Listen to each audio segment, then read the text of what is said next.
You know what they say, laughter is the best medicine. Unfortunately, they aren't doctors, so I wouldn't exactly trust their medical advice. But you know what's even better than laughter for fighting sickness? Antibodies. Controversial, I know, but it needed to be said. So we'll be talking about antigen-antibody interactions, and let me tell you, it's a real love-hate relationship. Like me and today's sponsor, pathogens. Sure, they can be pesky and threaten your very existence, but deep down, aren't we all like that?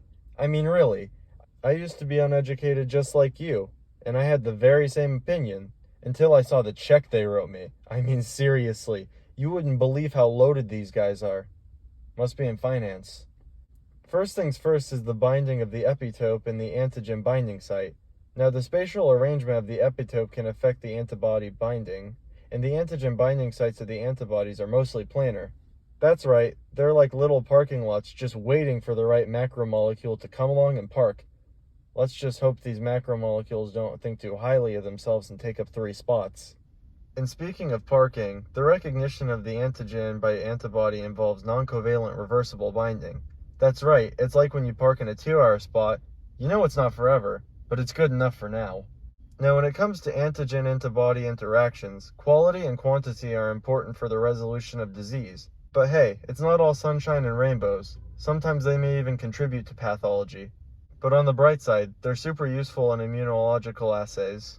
Let's talk about antibody affinity. Affinity is the strength of a single antibody-antigen interaction and is represented by the dissociation constant, or KD. The smaller the KD, the higher the affinity. I guess the guy in the Chuck E. Cheese mascot costume wasn't creepy after all. He just had a very low KD for me.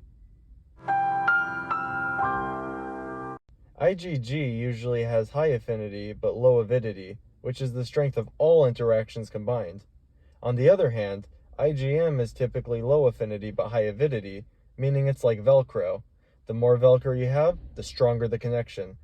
Like my connection with the pole when I was being arrested, because apparently throwing rocks at pedestrians is a crime now. When did people become so soft?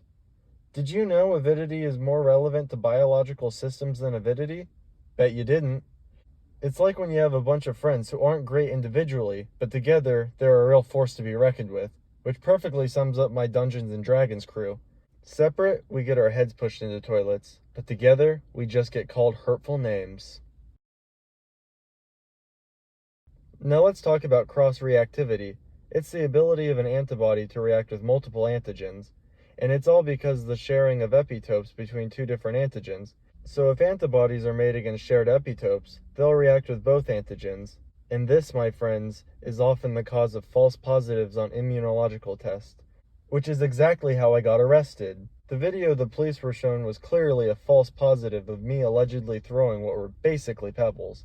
And you know the saying, he who is without sin can throw the first rock. And it seems like a lot of stone throwing is coming in my direction. Metaphorically, of course. And I know what you're thinking. How can a video be a false positive if it isn't an immunological assay? Well, I'd say that's alleged too. Finally, let's talk about biological consequences of antibody affinity and avidity. They can neutralize toxins, are involved in complement activation, eliminate antigens, and even neutralize viruses. But watch out, because it can lead to even higher levels of circulating antigen-antibody complexes, more intense localization of immune complexes on the basement membranes, and more severe impairment of organ function. It's like when you love something too much, it can end up hurting you.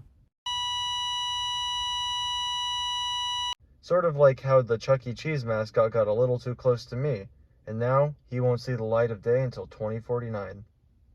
Thanks for watching. Leave a like, subscribe, or don't really care.